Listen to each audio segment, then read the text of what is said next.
Mr. President. I would like to associate myself with the comments made by the Majority Leader. Kahit chismis yan or gossip yan, walang problema sa akin yan. Ang problema, bakit o paano lumabas sa isang media outlet yung mga nag-transpire sa ating usapin kahapon.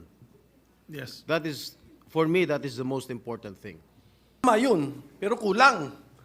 Kasi kahapon ako sinasabi ko, tanggalin din ang intelligence fund ng Office of the President. So kulang yung report, ipakidagdag sa report. Kasi Para malaman natin kung sinong source niya. At kung hindi siya magsabi ng totoo, I will be the first one to move for the citing in contempt of that media personnel, Mr. President.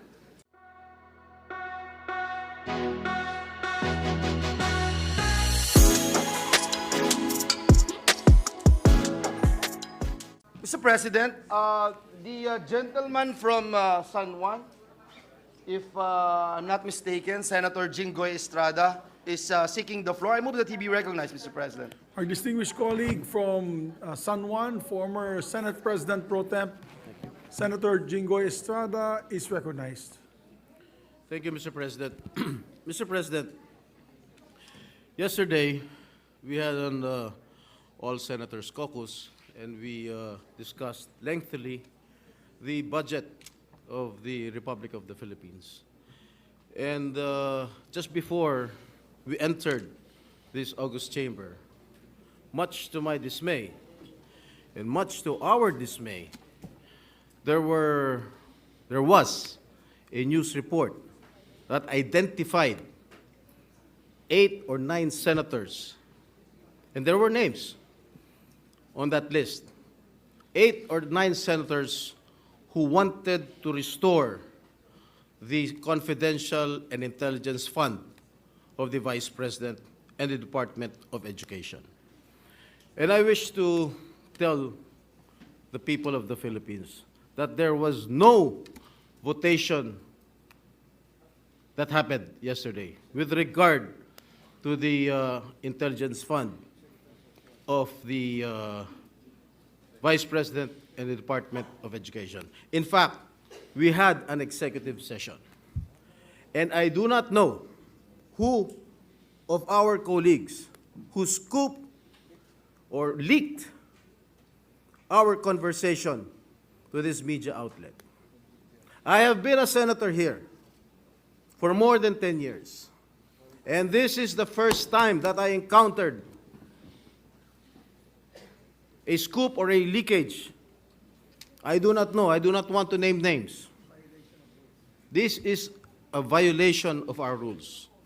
And the majority floor leader will expound it later. Mr. President, we discussed lengthily for almost 2 hours the schedule, etc., of the budget of the Republic of the Philippines. We never touched or we never voted with regard to all the intelligence fund or confidential fund. In fact, we agreed unanimously the confidential and intelligence fund, not only that of the Office of the Vice President, including not only that of the Department of Education, but all security or civilian agencies na merong confidential and intelligence fund. Mr. President, nawala. I will just read.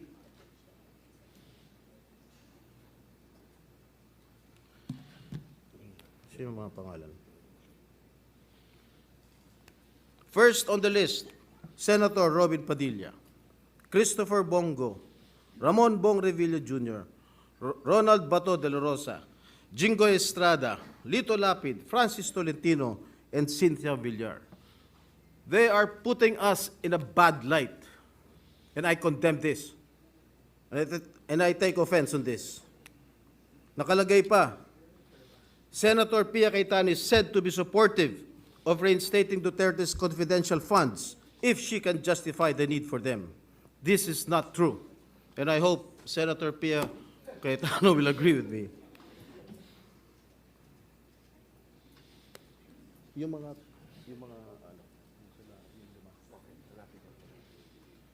Just for a while, Mr. President, hinahanap pa ni Senator Robin yung mga nakasulat.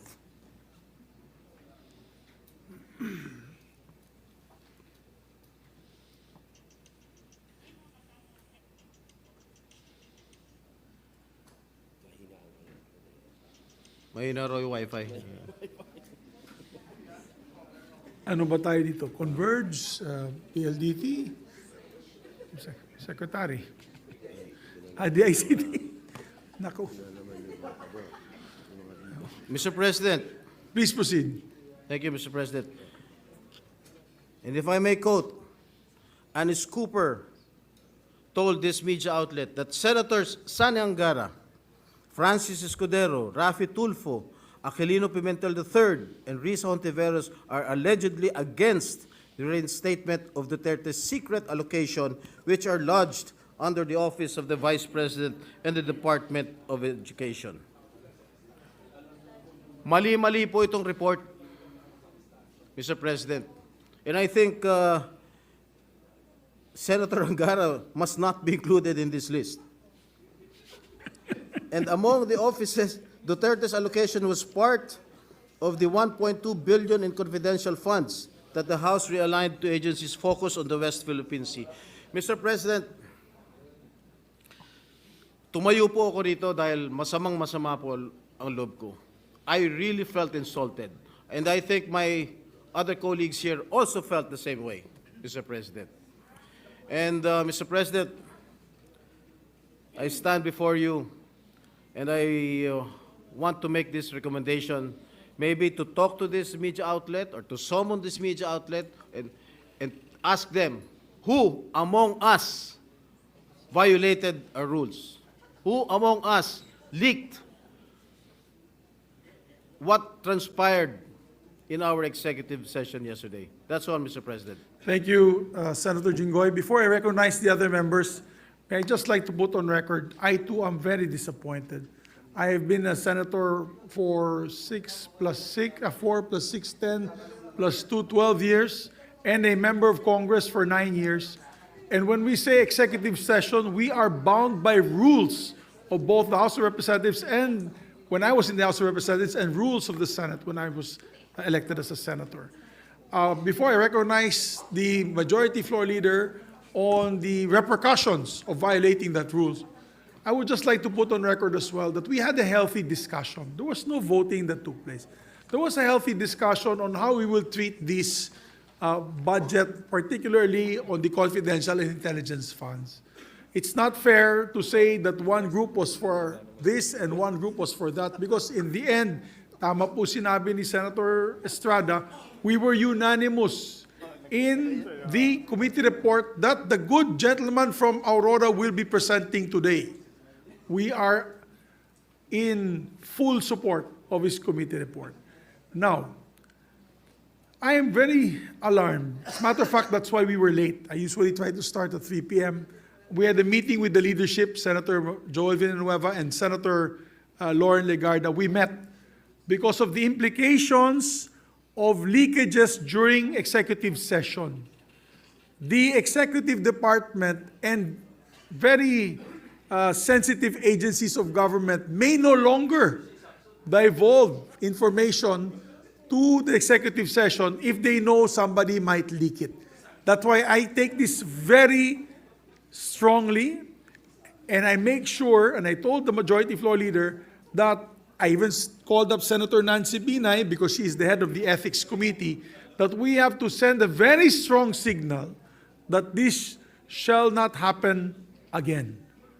So, Majority Floor Leader, Yes, Mr. President. Before I give my statement, Mr. President, which I actually agree with your manifestation and the statements made by our dear colleague Senator Jinggoy Estrada. Senator Chis Escudero is seeking the floor to clarify something, Mr. President. yes, Senator May Escudero I- is recognized. may Thank he you, be Mr. recognized? President. Mr. President, I agree 100% with what Senator Jinggoy Estrada said, that the account is not accurate and that is not what transpired in executive session. I hope, Senator Jinggoy, you and I will not be sanctioned for saying part of what happened, as you said, it was the unanimous consensus of the members of the Senate in executive session. So this is not the facts contained in the article, Mr. President, Your Honor, is not a leak. Chismis yun. So there is no leak to speak of really with respect to what truly transpired in the executive session. An attempt perhaps to create a story about it, but I confirm the statement of the good Senate President and the Senator Jinggoy that it was the unanimous position of the House, what Senator Angara will be sponsoring today and the other vice chairpersons. That was the unanimous position of the Senate and all the members of the Senate. Thank you, Senator Escudero. But before we ask our colleague to react, Senator Estrada, may we ask the Majority Floor Leader, what are the rules, particularly in executive session? Yes, Mr. President. So we are all clear. Thank you very much. Mr. President, first of all, let me state and put into the records that I'm aghast of what happened, Mr. President. Whether this is leak or pure chismis, the fact that it came out, Mr. President, and it appears blow by blow, and unfortunately, Mr. President, the figures, the numbers, even the names that were mentioned were disoriented, Mr. President. I would just like to put into the record of this chamber, Mr. President, what our rules say about executive session. Rule, what's this? Rule, on section 126 of our rules, Mr. President. Mr. President, section 129 of our rules, Mr. President, it states here, and I quote, any senator who violates the provisions contained in the preceding section may, by a 2/3 vote of all the senators, be expelled from the Senate. And if the violator is an official or employee of the Senate, he shall be dismissed. I'd like to put that on record, Mr. President, because at the end of the day, it's not just the leak or chismis that we're talking about here, and I agree with Senator Jinggoy Estrada being one of our veteran senator here in the Senate, Mr. President. It's more of the sanctity. It's more of the sanctity of the executive session. We continue to perform our duties and responsibilities here in the Senate. During committee hearings of Senator Bato, he would call for executive session. Paano ho tayong pagtitiwalaan ng mga nasa executive? Paano tayong pagtitiwalaan ng taong bayan kung ang ating executive session ay nangyayari po yung mga ganitong pangyayari, Mr. President. And so again, Mr. President, let me May I add, Majority Floor Leader, Section 28, the preceding section is very important. The President, as well as the senators and officials and employees of the Senate, shall absolutely refrain from divulging any of the confidential matters taken up by the Senate, and all proceedings which might have taken place in the Senate in connection with the said matters shall be likewise considered as strictly confidential until the Senate, by 2/3 vote of all its members, decides to lift the ban of secrecy. Thank So you, ganun Mr. President. katindi yung Very rules clear. natin. Very clear, Mr. President. Crystal clear, Mr. President. Mr. President, Senator Jinggoy is seeking the floor. Move that he Yes, be recognized. Senator Estrada. Thank you, Mr. President. I would like to associate myself with the comments made by the Majority Leader. Kahit chismis yan or gossip yan, walang problema sa akin yan. Ang problema, bakit or paano lumabas sa isang media outlet yung mga nag-transpire sa ating usapin kahapon. Yes. That is, for me, that is the most important thing. Thank you, Mr. President. Thank you very much. Senator, the Minority Floor Leader? Senator Bato de la Rosa is seeking the floor. Maybe we can Mr. give the Minority Floor Leader first, if you don't mind, Senator. Yes, De La Mr. Rosa. President. The Minority Leader, Mr. Thank you, President. Mr. President. Ako nga, ngayon ko lang po nabasa, disappointed nga ako sa report eh. Kasi, ang sabi doon na against ako sa restoration ng CF ng Office of the Vice President. Tama yun, pero kulang. Kasi kahapon ako sinasabi ko, tanggalin din ang intelligence fund ng Office of the President. So kulang yung report, ipakidagdag sa report. Kasi the Office of the President is a civilian office, not an armed agency, and not a uniformed agency. So kulang po, pakidagdag na lang. You are not violating the rules because you're divulging your own position. Yes. So, yes, Senator Bato de la Rosa is recognized. Mr. President, it is very unfortunate that this kind of incident happened within our midst. Number one, Mr. President, it creates distrust from among us 24 senators. Ibig sabihin, the next time around that we are going to have our caucus or executive session, hindi na ako basta-basta magsasalita. Baka mamaya, meron na naman maglilik sa media.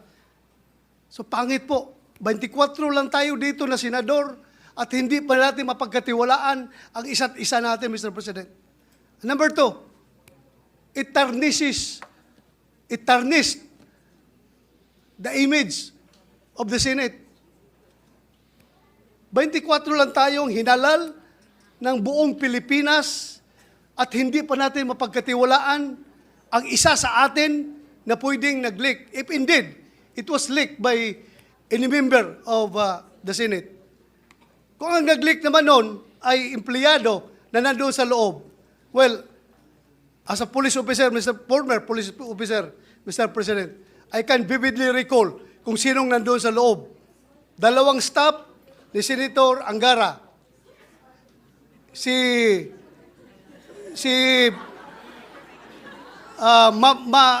Mavic, Oh, Attorney Mavic. Attorney Mavic. At may isang kasama si Attorney Mavic na babae. So 4 silang nalaman ko na nandoon sa loob. Magprangkahan tayo dito.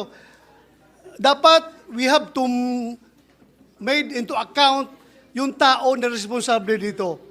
Hindi lang na magsisente ng stern warning sa kanila, kundi the damage has been done. Lumabas na yung balita niya, nasira na kung sinong dapat masira, but I don't care kung masira ang reputasyon ko. Ang sa akin lang, ma-preserve yung ating reputasyon as a Senate. Hindi po maganda yung hindi tayo magkakatiwalaan dito. 24 lang tayo, Mr. President. And the waiter staff, huwag mo kalimutan yung mga staff sa likod. Yung mga waiter din, yung nandun din sila. Isama natin sa investigasyon Isama niya, natin Mr. sila. President. So what if the chamber wishes, I can ask Senator Nancy Binay, who is the chairperson of the Committee on Ethics, to look into this closely, if it is all right with the body. Yes, I support, Mr. President, I support the call of Senator Jinggoy Estrada that yung source nitong news na ito, if it is a politiscope, he has to be called before a hearing para malaman natin kung sinong source niya. At kung hindi siya magsabi ng totoo, I will be the first one to move for the citing in contempt of that media personnel, Mr. President. Ikulong natin yan kung ayaw magsabi ng totoo. Mr. President, this is not a laughing matter. This is serious. Filipino people are watching us right now. Sabihin nila, ganyan na pala Senado ngayon, hindi pa pagkatiwalaan. Sila lang nag-uusap. Maglilik pa doon sa media. It's very dangerous, Mr. President. Very dangerous. Masyadong akong dismayado. Thank you, Mr. President. We agree with the gentleman from Davao, and that's why after these proceedings, I will ask Senator Nancy Binay, Chair of the Committee on Ethics, to investigate the matter. Yes, Mr. President. After Senator, yes. Mr. President. May I move that the Senate Committee on Ethics conduct a hearing and call, invite the source of the news, Mr. President, so that everything will be cleared out. Yes, we'll ask the majority floor leader to make the proper referral and But motion. before we make the proper motion, Mr. President, may I just appeal to our dear colleagues to hear the sentiments of our Other colleagues. other colleagues. We have, Mr. President, Senator Pia Cayetano been waiting for quite a long time. Senator Sherwin Gatchalian and Senator Lauren Legarda as well. Senator Lauren also is here. Mr. President, if I may, with the permission of my colleagues, may I request that we discuss this in caucus now? Because by saying what is true or untrue, in the reported publication online, we are speaking about the executive session. And let me just remind the body of Section 129 of the Rules of the Senate. It is not even a matter of whether it's published online or hard copy. The mere divulging the executive session minutes or any part of it who violates all the provisions in the executive session contained in the preceding sections by 2/3 vote may be expelled from the Senate. It is a very serious violation, Mr. President, by a senator or an officer or a staff in Rule, what is this? 129. Yes, 129. Section 129. So, by saying that it is not true, or it is true in part, but in fact it is this and that, we are actually talking about the executive session. So it is my humble opinion, respectfully, I do not want to muzzle our colleagues, and if they want to speak on the floor, I leave it to your better judgment. But many of us feel strongly about this, and I respect the right of Senator Estrada for standing on the floor. But if we are going to speak about each and every line which was published, whether it is true or not, with all due respect to the publication which I've not read, may we discuss it in caucus in relation to 129 rule of the Senate. That is my humble suggestion. But I leave it to the members of the Senate if they want to speak about it in session. Thank you, Yes. Mr. President. We understand that many of our colleagues feel slighted, feel angry, and we could allow them to express their personal opinions and release their emotions to this chamber. As Senator Pia Cayetano's recognized. Thank you. Mr. President, let me align myself with the observation and recommendation of the Senate President Pro Temp. I did not stand, I did not raise my hand with the intention of clearing any statement I made. I did not even read that. I don't bother reading those kind of articles. I don't. So, nung nabanggit pa yung pangalan ko, nagugulat lang ako kasi I don't bother reading those articles and I won't comment on it. What I will say is this. I will say it not because I'm repeating what I said in caucus, because I agree with Senate President Pro Temp that let's discuss it there. Because if our rules do not even make an exception. It does not even allow a senator to say, I will just repeat what I said. Walang ganon exception, Majority Floor Leader, correct? So I cannot stand up here and said, I will just be responsible for my statement. Ito po yung sinabi ko. Hindi tayo allowed, walang exception sa rules natin na tumayo ang isang senador at sabihin, yung akin pong sinabi doon, ito. Kasi hindi naman magkaroon ng opportunity yung ibang 23 senators to explain what they said or what they thought. Because precisely the rule is, lahat tayo tahimik. At kaya ang parusa doon, yung pinakamabigat na parusa na expulsion from the Senate. So, ang puntos ko ay simple. Chairman ako ng isang mahalagang committee na naghihiring ng budget na yan. DepEd, CHED, DOH, and attached agencies. So, on the issue of confidential funds, intelligence funds, or kung ano paman, ako gusto ko, tanungin ng mga senador sa floor, yung mga tanong nila tungkol doon, para makapagdesisyon ang bawat senador kung ano ang tingin niyang nararapat na gawin sa mga pondong yan. Confidential, non-confidential, anything. So, yun yung gusto kong klase na diskusyon. So, kung nagkaroon tayo ng executive session na napag-usapan man ng ganon, hindi nga dapat lumalabas yon kasi nga, ang mga subcommittee chairman na katulad ko ay magre-recommend sa chairman na si Senator Angara kung ano dapat gawin sa mga pondong yon. Hindi ko naman didesisyonan mag-isa yon. Didesisyonan ko yon based on the debates. I would like to be educated properly based on the rules of the Senate. Gusto ko marinig yung posisyon ng Minority Floor Leader, ng Deputy Minority Floor Leader, ng Senate President, ng Senate President Pro Temp, ng mga baguhan na senator. Gusto ko marinig lahat yon. Ano ang paniwala nyo tungkol dito sa mga iba-ibang pondo and what will we do about it? Tapos, iharap natin sa taong bayan kung ano desisyon natin. So kaya nga, and I'm explaining this because the students, the young people, the old people who will now care to comment Bakit ba may executive session? Bakit ba kayo nagsisikreto? Wala naman kaming balak isikreto. Ilalabas nga yun. Pero minsan may mga diskusyon na gusto natin marinig yung opinion ng bawat isa na walang titigil nung, kunyari, gusto kong magtanong ng, it's a stupid question. Pero tatanungin ko na, di ako mahihiya. Diba? Aminin natin, minsan nahihiya tayong magtanong dahil kasi bago lang ako. Di kaya kami executive session para lahat pwedeng maitanong, lahat pwedeng mailabas. Kaya dapat sikreto yun. And then at the right time, mapapag-usapan. I wanted to explain that lang, Mr. President, for the benefit of those watching us. Kasi ang puntos is, bakit kayo may executive session? Bakit kayo may tinatago? Wala akong tinatago. Nagdidiskusyon ng maayos para bang magulang. Let's say, for example, na wala itong nangyaring ganito sisermo na ni Senate President o kaya ni Senate President Pro Temp ako, sisermo na nila ako. They will do that in private. In the executive session, ay Pia, di mo naintindihan. So gagawin namin yun in private para pagdating to sa public, ganun ba? O sige, tatanungin ko na lang in public o kaya di ko na tatanungin dahil naipaliwanag nyo na. That's the reason among many other reasons kung bakit may executive session. I just wanted to explain that dahil ang puntos nito is bakit may executive session at bakit may mabigat na kaparusahan. Wala tayong tinatago. But the reason for the rules is because it is meant to be followed. It is not meant to be violated. So kung may nag-violate, magkaroon ng tamang due process, magkaroon ng hearing, magkaroon ng opportunity to explain, and then the proper penalty must be meted out. Thank you, Mr. President. Thank you very much, Senator Cayetano.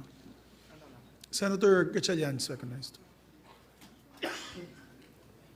Mr. President, I just want to add from what Senator Bato mentioned and Senator Cayetano mentioned as well. The broader implication of this, Mr. President, is the trust and confidence to the Senate. It's our credibility on the line. And every budget hearing, normally, a lot of the security cluster, the National Defense, the Department of National Defense, the PNP, the NICA, all of them normally will request executive session so they can tell us national security matters so that we can act accordingly. Leaks like this will will destroy our credibility, destroy our integrity, and it will now prevent the security agencies to give us the truth because they will have doubts in their minds whether the truth or whether information will be kept safe in the halls of the Senate. So, Mr. President, I would like to associate myself with the motion of Senator Bato that this should be looked at and investigated seriously because it's the Senate's credibility on the line, especially whenever departments request for executive sessions and whenever they divulge to us matters of national security. Thank you, Mr. President. Thank you. And that's why we had a meeting earlier with the leadership because we cannot take this lightly. And we have to investigate and make sure this does not happen again. Majority Floor Leader, would you like to make the proper motion? Mr. President, may I just ask for a minute suspension? Session suspended.